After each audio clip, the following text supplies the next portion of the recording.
Namaste. Welcome to Indian Chef Recipe. Today we are going to learn how to make radish tomato curry or Mullangi tomato Kura. So let's see the ingredients.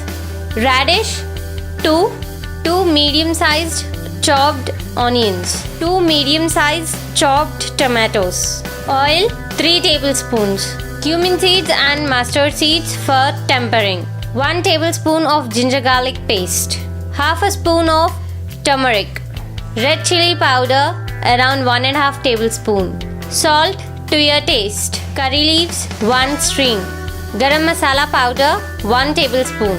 So let's see the process. First, put on your stove and keep a pan. Add oil, add mustard seeds and cumin seeds for tempering, add onions, ginger garlic paste, curry leaves, turmeric, stir well.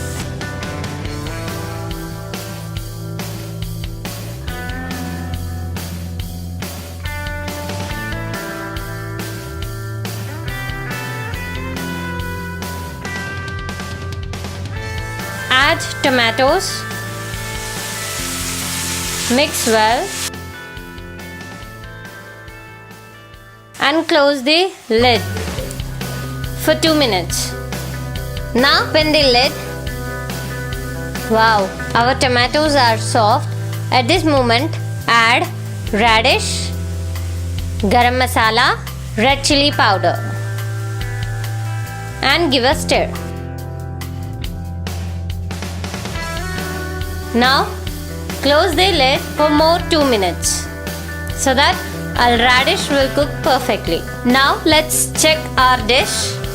Wow, it's looking perfect.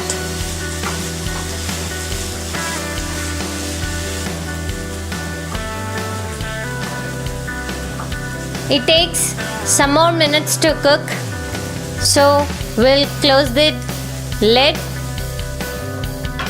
So let's check our dish now. Now it's cooked. At this moment, just switch off the flame and serve hot. So this was our today's tomato radish curry or Mullangi tomato vepudu. See you in the other session with a new recipe. Till then, take care. Keep watching our channel. Bye. Hope you all guys enjoyed by watching today's recipe.